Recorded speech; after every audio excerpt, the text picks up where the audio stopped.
ইন্দোনেশিয়ার পূর্ব জাভায় গত সপ্তাহে স্কুল ধসে পড়ার ঘটনায় মৃতের সংখ্যা ৫৪-এ পৌঁছেছে। এখনও নিখোঁজ রয়েছেন অন্তত ১৩ জন। উদ্ধার কাজে নিয়োজিত জরুরি বিভাগের কর্মীরা বলছেন, ধ্বংসস্তূপ সরানোর কাজ শেষ পর্যায়ে থাকলেও মৃতের সংখ্যা আরও বাড়তে পারে। দেশটির কর্মকর্তাদের বরাত দিয়ে রয়টার্স বলছে, এটি চলতি বছর দেশটিতে হওয়া সবচেয়ে প্রাণঘাতী বিপর্যয়। গত ২৯ সেপ্টেম্বর সোমবার রাজধানী জাকার্তা থেকে প্রায় ৭৮০ কিলোমিটার পূর্বে পূর্ব জাভা প্রদেশের সিদোআর্জো শহরে আল খোজিনি ইসলামিক বোর্ডিং নামে একটি স্কুল ধসে পড়ে।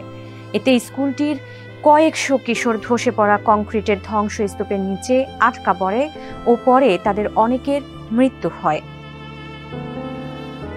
দেশটির দুর্যোগ প্রশমন সংস্থা এক বিবৃতিতে জানিয়েছে, উদ্ধারকর্মীরা এক্সকাভেটর ব্যবহার করে রোববার রাতের মধ্যে ৮০% আবর্জনা পরিষ্কার করেছেন। এ সময় তারা আটকা পড়া কিশোরদের মৃতদেহ ও শরীরের বিভিন্ন অংশ খুঁজে পেয়েছেন। যে মৃতদেহগুলো উদ্ধার করা হয়েছে তার ভিত্তিতে মোট ৫৪ জনের মৃত্যু হয়েছে বলে অনুমান করা হচ্ছে। এছাড়া মানব শরীরের আরও ৫টি অঙ্গ পাওয়া গেছে, যার ফলে নিহতের সংখ্যা আরও কয়েকজন বাড়তে পারে বলে ধারণা করছে সংস্থাটি। উদ্ধারকারীরা তাদের তল্লাশি অব্যাহত রেখেছেন। তল্লাশি ও উদ্ধার সংস্থা শেয়ার করা ফুটেজে দেখা গেছে, জরুরি বিভাগের কর্মীরা কমলা রঙের বডি ব্যাগে করে মৃতদেহ স্কুল ভবনের ধ্বংসাবশেষের বাইরে সরিয়ে নিচ্ছেন।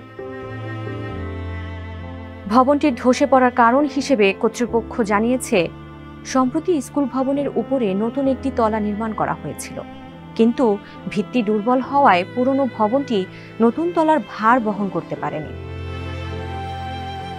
আল খোজেনির মতো ইসলামিক স্কুল বা মাদ্রাসাগুলো স্থানীয়ভাবে পেসান্ত্রেন নামে পরিচিত।